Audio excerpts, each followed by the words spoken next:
সকাল সকাল এখন আলহামদুলিল্লাহ অনেক কুয়াশা পড়ে, ভালো লাগে দেখতে, খুব সুন্দর পরিবেশ। এই তো সকালে ছাদে চলে আসছিলাম বাগানবিলাস ফুল নিয়ে। এই বাগানবিলাস ফুলের থিম দিয়ে একটি হচ্ছে শীতের শালের কাজ করব।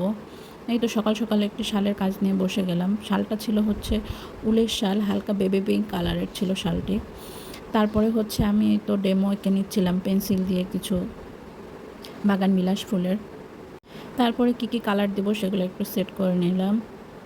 আমি এখানে পিঙ্ক, অরেঞ্জ আর গ্রিন কালারের রেডিয়াক্রামিন কালারটা ইউজ করব। এর জন্য একটু মিক্সড করে নিলাম। রঙগুলো একটু বেশি ঘন ছিল, এর জন্য আমি একটু বাইন্ডার ইউজ করেছি, আর একটু এনকেও ইউজ করেছি। বাইন্ডার আর এনকে একসঙ্গে আমি একটু মিক্সড করে নিয়েছি, কারণ কালারটা একটু হালকা পাতলা করে নেব এর জন্য। এই তো আমি শুরুতে হচ্ছে বাগানবিলাস ফুলের একটি পিঙ্ক কালারের থিম দিয়ে ফুল করে নিলাম। তারপরে হচ্ছে অরেঞ্জ কালারের একটি বাগানবিলাস ফুলের রং করে নিচ্ছি। যেহেতু উলের শাল, এর জন্য হচ্ছে একটু রঙটা একটু বেশিই লাগে, কারণ এই উলের কাপড় একটু মোটা হওয়ার কারণে হচ্ছে রঙের এটা একটু বেশি লাগে। তাই বলে হচ্ছে এই কালারগুলো কিন্তু শালের মধ্যে শক্ত হয়ে থাকে না। শুকানোর পরে হচ্ছে কালারগুলো অনেক সফট হয়ে যায়, কিন্তু অনেকে ভাবে যে বেশি রঙের কারণে হচ্ছে হয়তো বা শক্ত হয়ে যায়, না, শক্ত হয় না। এই তো এদিকে আমার আঁকাঝোঁকা শেষ ফুলের এগুলা। এর জন্য আমি একটু ব্ল্যাক কালার দিয়ে একটু বর্ডার লাইন করে দিচ্ছি ফুলের মধ্যে। আর এদিকে আমি গ্রিন কালার দিয়ে ছোটো ছোটো কিছু পাতা করে দিয়েছিলাম। প্রত্যেকটা ফুলের ভেতরে হচ্ছে ব্ল্যাক কালার দিয়ে একটু বর্ডার লাইন করে দিলাম, যেটা দেখতে একটু ভালো লাগে। এরপর ইয়েলো কালার দিয়ে আমি হচ্ছে বাগানবিলাসের এই ফুলের ভেতরে যে ছোটো ছোটো রেণুগুলো আছে সেগুলো দিয়ে দিলাম। এই তো দেখতে খুবই সুন্দর লাগছে। এক এক করে সবগুলো ফুলের রেণুই দিয়ে দিলাম।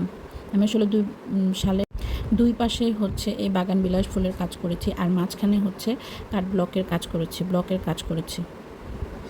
এই তো ব্লকের কাজটি হচ্ছে আমি একটি ছোট্ট একটি ফুলের ডাইসের মধ্যে অরেঞ্জ কালারের কালার দিয়ে ব্লক করে নিলাম।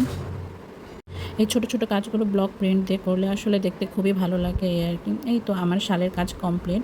বেবি পিঙ্ক কালারের মধ্যে colour combination pink, orange, green কালারের, খুবই সুন্দর হয়েছে এই শালের কম্বিনেশনটা। হ্যান্ড প্রিন্টের এই উলের শালগুলো এত সুন্দর হয় কাজ করার পরে, অনেক বেশি সুন্দর লাগছে। এই শীতের জন্য এই উলের শালগুলো একদম পারফেক্ট, দেখতে যেমন সুন্দর, ইউজ করে আসলে সেরকম আরাম।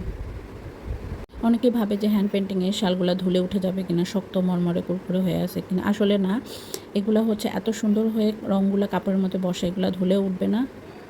কিন্তু হ্যান্ড পেন্টিংয়ের প্রত্যেকটা জিনিস একটু যত্ন নিতে হয় এই আর কি। আপনারা যদি এই শালটি কেউ অর্ডার করতে চান তাহলে খড়িমাটির পেজে ইনবক্স করতে পারেন। সবাই জানাবেন শালটি কেমন হয়েছে। অনেক ধন্যবাদ সবাইকে।